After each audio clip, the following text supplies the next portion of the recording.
Hello guys, and welcome back to the future. We've got some really fun stuff to talk about today in the world of VR, AR, XR, whatever the hell R's you can think of, really. And it all starts with HP, who has just announced release and price information for their latest iteration of the Reverb G2 known as the Omnicept Edition. For those of you that are unaware, a few months back in the hazy times of 2020, HP released their latest Windows and mixed reality headset, the Reverb G2. The G2 was a joint effort from both Microsoft and Valve, makers of the Index. It featured ultra-sharp visuals with Mura-free 2160 by 2160 LCD panels, each per eye, high-quality audio with basically the same audio system as the Valve Index, as well as inside-out tracking, kind of like the Quest 2. Anyway, that was their consumer headset, which did cost a fairly reasonable $600. But now HP has announced the Omnicept Edition, which is the same Reverb GT, except it has just a bunch of sensors on it that can measure things like muscle movement, gaze, pupil size, and even heart rate. It's going to be coming out next month in May for the eye-watering price of $1249.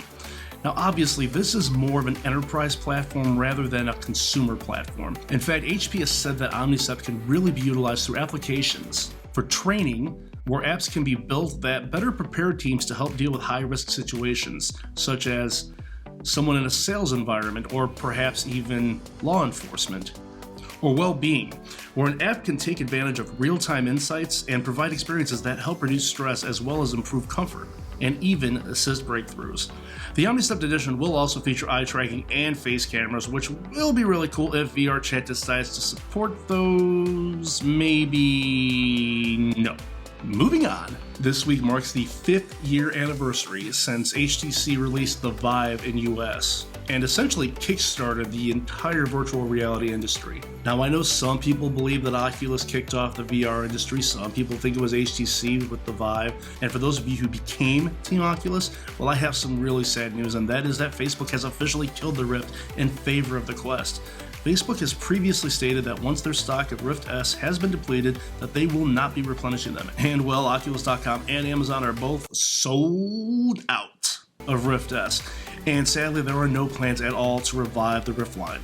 With the Quest 2 being recently reported as outselling all previous Oculus headsets combined, it comes as little shock that Oculus is now all in on Quest 2. After all, John Carmack, the consulting CTO of Oculus, told Engadget back in 2019 that the Rift S and Quest launches served as an A/B test to find out which approach could push VR into the mainstream. And now that they have their answer, well, the Rift has died. And it's a real shame too, because not only was a Rift 2 actually coming, but according to VR's daddy, Palmer Luckey, it was canceled not once, but actually twice in favor of the cheaper Rift S. How does that make you feel, guys? I mean, let me know in the comments below. Personally, it feels like since Quest, or rather standalone VR, is now king and semi-mainstream, that the majority of VR development is going to go to Quest, and not even to PC VR as much. I mean, look at The Climb 2, look at Star Wars Tales from the Galaxy's Edge. These are huge games, and you cannot even play them on your PC VR headset, unless, of course, you have a Quest or Quest 2 with Quest Link.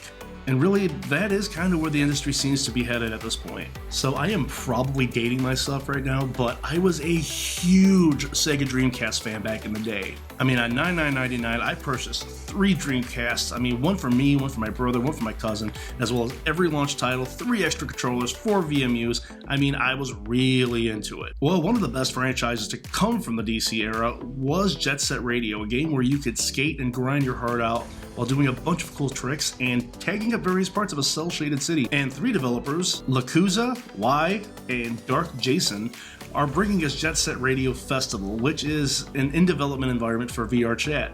Now, this world recreates the look and feel of the Dreamcast classic, including an accurate layout of its city, and even featuring some of the franchise's characters. This is not going to be just a simple recreation of Jet Set Radio either. It's going to feature the original game's mechanics. Players will be able to grind, wall run, double jump, just like in the original game. While this is probably not going to be the most comfortable experience for VR, the idea of playing Jet Set Radio with your friends in first person is going to be well worth the price of admission, even if that price of admission is serious nausea and possibly vomiting. The world will be playable on PC VR, but Lakuza says they might look into making a smaller map in the future since the world is so large that it can't even fit in the native VR chat app on Quest. No details on when Jet Set Radio Festival is coming, but judging by this trailer, it can't be too far off. So I don't know about you guys, but I have not touched Pizza Hut in ages, maybe even decades. I don't know, their pizza sucks, in my opinion. But anyway, this might be able to get me back. So Pizza Hut has announced that they're creating Pizza Hut Arcade, which is an AR-enabled pizza box that will actually let you play games, such as Pac-Man, on the box itself using your smartphone. Each limited edition box will feature a QR code that when scanned with your smartphone will generate a web AR version of the original Pac-Man maze, complete with original 3D assets from Pac-Man, Inky, Blinky, Pinky, and Dinky, and Stinky, and... oh wait, scratch those two, I meant Clyde. Controlled with a virtual joystick, the game features 3 difficulty levels designed to cater to both casual and hardcore players. There will even be an online leaderboard where you can compare your stats with others and compete for the title of Pac-Man God. I made that last part up, but you get the idea. If you're like me and won't go back to Pizza Hut even with this cool ass box, just go to pacman.hutarcade.com and you can check out the experience without the pizza box right now. In fact, link down in the description. Stride is coming to Oculus Quest soon, and now developer Joyway is giving 40 lucky players the chance to beta test Stride before the general public.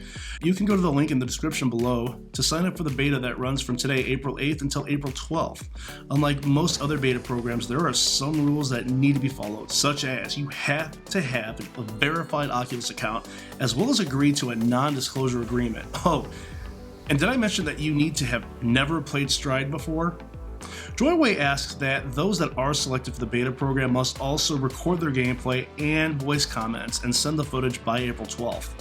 The beta testers will be selected at random and notified via email from both Oculus and Joyway. Testers are allowed to complete the 20-minute tutorial as well as play the game's endless mode. Stride is currently in early access on Steam, where Joyway continues to add new modes and features, and it will also be coming to PSVR later this year. Have you played Stride? What did you think? Let me know in the comments below. Humble Bundle has launched a VR bundle of games that you can get for as little as $15. The kit actually contains some serious bangers: Borderlands 2 VR, Job Simulator, Sorrento VR, Star Trek Bridge Crew, Surgeon Simulator, Swords of Gara, Aspire VR, and Detached. This is a package valued at well over $100, and the best part is that all proceeds are collected and even sent to a charity of your choosing, so you can get some incredible VR classics and even help out a worthy cause. Link down in the description below. The bundle is available until April 21st. Don't sleep on this deal. And before we go, we have one more story. This one comes from Apple, which is supposedly announcing its first VR AR headset in the next several months, according to the Cult of Mac. The announcement can even be as early as WWDC 2021 in June. It's important to note that Apple hasn't officially committed to any such device, but as with so many other Apple leaks, it's pretty much common knowledge that this thing exists. The headset is not expected to release in 2021, but is expected to be revealed. This isn't a new practice for Apple after all. The Apple Watch was first unveiled in September 2014 and released April 2015. 6 years ago. Wow! A mixed reality headset would combine computer-generated images with reality as a way to present additional information. Think of a live PowerPoint presentation while in the midst of conversation. Previous leaks say Apple's version will offer very advanced features and sell for around $1,000, which isn't too out of line, as both the Valve Index and the new HP Reverb G2 Omnicept Edition are both in the $1,000+ club. The product is intended for in-home use, but Apple is also allegedly working on a pair of lightweight AR glasses for use on the go that some are thinking is going to be positioned as the next generation of mobile computing. Predictions on when these will debut are all over the place, from late 2021 all the way into 2025. I guess time will tell on that one. Thank you so much for watching. Be sure to like and subscribe, and I'll see you guys next time in the future. Bye for now.